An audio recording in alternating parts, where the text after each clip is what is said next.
সকলোকে পুনৰবাৰ মোৰ চেনেলৰ অন্য এটা ভিডিঅ'লৈ স্বাগতম জনালোঁ। আজি আমি গৈ আছোঁ শিৱসাগৰ ছোৱালী কলেজৰ প্ৰাক্তন ছাত্ৰী সমাৰোহলৈ। এজনী হৈছে কৰবী, মোৰ লগৰ, তাই মোৰ বাবে গেটতে ৰৈ আছে।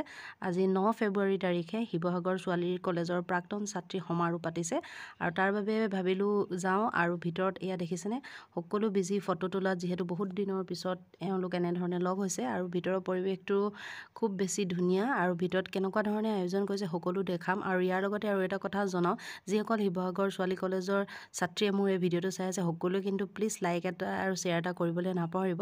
আৰু কেনেধৰণে এনেকুৱা অনুষ্ঠানটো আজি আয়োজন কৰিছে সকলোখিনি দেখাম, ভিডিঅ'টো চাই থাকিব। আৰু এয়া দেখিছেনে, ইমানবোৰ ছোৱালী, এয়া যে এই সকলোবোৰ যেন শিৱসাগৰ বৰপুখুৰী পাৰৰ ফুলি থকা একো পাহি ফুল, নহয়নে? আৰু এয়া ছাৰ বাইদেউহঁতক দেখি যে খুবেই বেয়া লাগিছে, যিসকলে আমাক পঢ়াইছিলে আজি তেওঁলোক আমাৰ মাজত নাই। এয়া দেখিছেনে, এনেধৰণে সকলোৰে নামবোৰ লিখি থৈছে, খুব বেছি বেয়া লাগিলে। আৰু এজনী কৰবী হাই দিছে তাই সকলোকে। আৰু আটাইতকৈ আকৰ্ষণীয় এডাল দেখিছেনে, চেলফি ষ্টিকডালতে বোলো ৰীল এটা বনাব নাজানো, তথাপিতো এনেকৈ থিয় হৈ অকণমান ট্ৰাই এটা কৰি চাম প্ৰথমবাৰৰ বাবে। আৰু ৰিজাল্টটো চাওক, এইটো অকণমান ট্ৰাই কৰি চালোঁ, ভালেই লাগিলে বাৰু।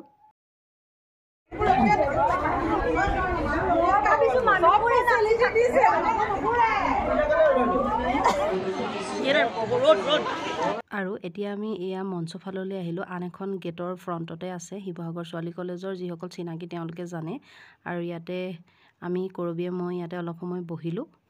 আৰু এয়া দেখিছেনে, হীৰক জয়ন্তী শিৱসাগৰ ছোৱালী কলেজ 9-10-11 প্ৰাক্তন ছাত্ৰী সমাৰোহ ধুনীয়াকৈ আমাৰ মহাবিদ্যালয়ৰ তৰফৰ পৰা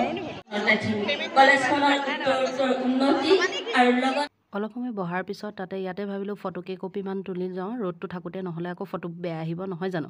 সেইবাবে গোটেইখিনি ইয়াতে ইমানেই বেছি বিজি, ফটো তুলিবলৈ মানে লাইনত ৰ'বলগীয়া হৈছে। আৰু সকলো ব্যস্ত, বহুত দিনৰ মূৰত সকলোৱে এই দিনটোৰ কাৰণে খুবেই আগ্ৰহেৰে ৰৈ থাকে। আৰু সকলো খুব ধুনীয়াকৈ সাজি পাৰি আহিছে, সকলোকে চাইজ দেখি ইমান বেছি ভাল লাগিছে। আৰু আমি ইয়াতে গোটেইকেইজনীয়ে লগ হ'লোঁ, বহুতক লগো পালোঁ। আৰু ইয়াতে আমি ফটো তুলিলোঁ একেলগতে। আৰু এইজনী হৈছে বাবলি, তাই আমাক দেখি মাতিছে ফটো তুলিবলৈ।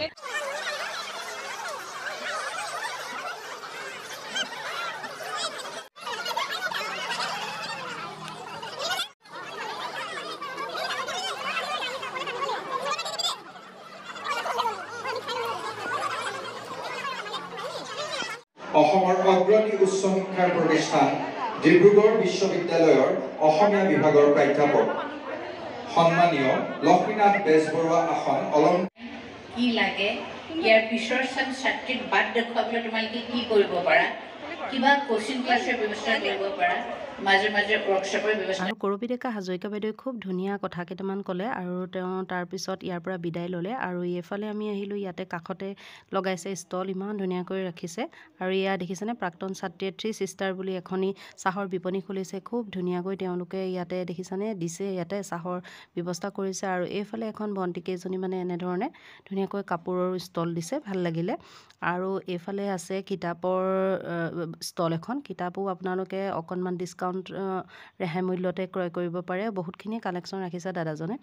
আৰু মোৰ অৱশ্যে কিতাপ কিনা নহ'ল এইবাৰ। আৰু এতিয়া হ'ব কুৰাজৰ পাছতে এয়া প্ৰাক্তন ছাত্ৰী অন্তৰংগ আলাপ, বহুতখিনি নিজৰ মনৰ কথা ব্যক্ত কৰিলে, খুব ভাল লাগে।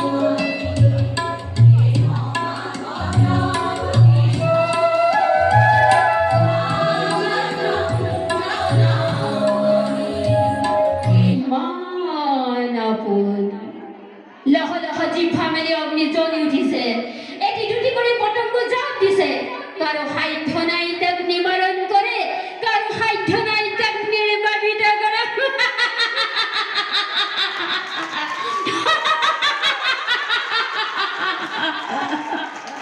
মোৰ ৰাজু নাচনি আছিলে আৰু মিনাক্ষী গিৰিব গাৰা কৰি নাচি থাকা নাচনি এজনী, গিৰিব গাৰা কৰি নাচি থাকা নাচনি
এয়া হৈছে ঋতু বা তেওঁ আজি অনুষ্ঠানৰ আঁত লগতে মিছ ডিভা আৰু তেওঁ এগৰাকী জাৰ্নেলিষ্ট হয় তেওঁ বহুতখিনি নিজৰ মনৰ ভাৱ ব্যক্ত কৰিলে আমাৰ লগত খুব মৰম কৰে সদায় কিবা কিবি খাবলৈ লৈ আহে নিজে ৰান্ধিও আনে কিনিও আনে মোৰ বাইদেউ মোক ইমান মৰম কৰে মই ঘৰত আহি হাজবেণ্ডকো কওঁ আৰু বাইদেউ ইমান মৰম কৰে তেওঁ কৈছে যে কিমান এটা কথা আছে তাৰ পিছত ভাওনা যিদিনা বৰ আখৰা সেইদিনা মোক নামঘৰত বহি কৈছে ঐ ছোৱালী হেৰি নহয় তোৰ মাৰহঁতৰ নম্বৰ দিবি অলপ কথা চথা পাতিব লাগিব বোলো ঠিক আছে দি কথা পতাই দিম নহয় ডাঙৰ কথা হেৰি নহয় তই ক'ৰবাত আকৌ এংগেজ হৈ আছো নেকি ল'ৰা ছোৱালী ক'ৰবাত চাই থৈছো নেকি মই কৈছোঁ ল'ৰা ছোৱালী চাই থৈছোঁ তাৰমানে কি আপুনি মোৰ বিষয়ে নাজানে নেকি কিটো জানিবলৈ আছে তোৰ বিষয়ে চব জানিলোঁ আৰু তোক মোৰ বৰ ভাল লাগে এই মোৰ এটাই ল'ৰা বুজিছ হেৰি খালি বিদেশত থাকে আৰু তই এডজাষ্ট কৰিবি আৰু মাজে মাজে আহিবি বাৰু ইয়ালৈকো ময়ো যামগৈ দৰকাৰ পৰিলে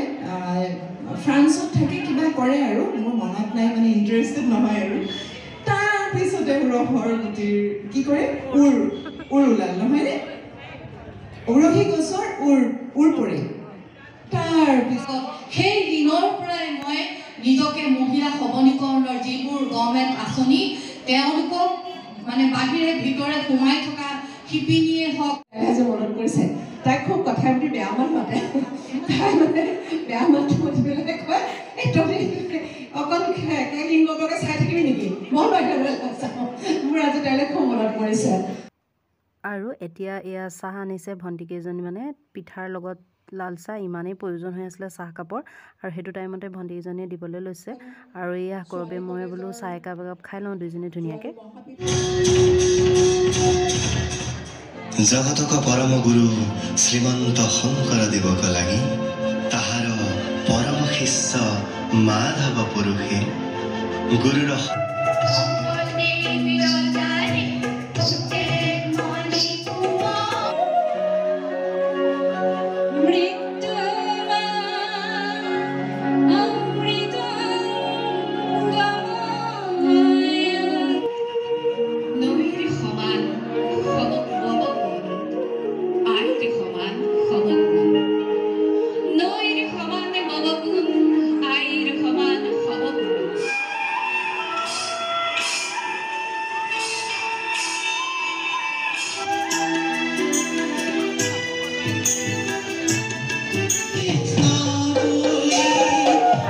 দেখিলেনে বিভিন্ন প্ৰতিভাৰে পৰিপূৰ্ণ আমাৰ এই ছোৱালী কলেজৰ প্ৰাক্তন ছাত্ৰীসকল বিয়ানাম দিহানামৰ পৰা আদি কৰি গীতৰ আলক্ষ্য কবিতাৰ আলক্ষ্য তাৰ লগতে বিভিন্ন নাটক গান নাচ সকলোৰে পৰিপূৰ্ণ আমাৰ এই ছোৱালী কলেজৰ আজি সুন্দৰ দিনটো ময়ো সাক্ষী হৈ ৰ'লোঁ আৰু যিসকলে আজিৰ দিনটোত আহিব নোৱাৰিলে তেওঁলোকে দুখ নকৰিব অহা বছৰে একেটা দিনতে আমাৰ বাবে প্ৰাক্তন ছাত্ৰীসকলৰ বাবে এটা দিন আকৌ দিব প্ৰত্যেক বছৰে হ'ব সেইবাবে আপোনালোকে পিছৰ বছৰত আহিবলৈ চেষ্টা কৰিব সকলোকে আকৌ তেতিয়া পুনৰ লগ পাম আৰু বিভিন্ন অনুষ্ঠান আছে ৰাতিলৈ নাটকো আছে গোটেইখিনি চাব নোৱাৰিলোঁ আৰু ইমানখিনিলৈকৈ চাই আজিৰ দিনটো সামৰণি মাৰি ময়ো ঘৰমুৱা হ'লোঁ আৰু আজি ভিডিঅ'টো ইমানতে সামৰিছোঁ বাই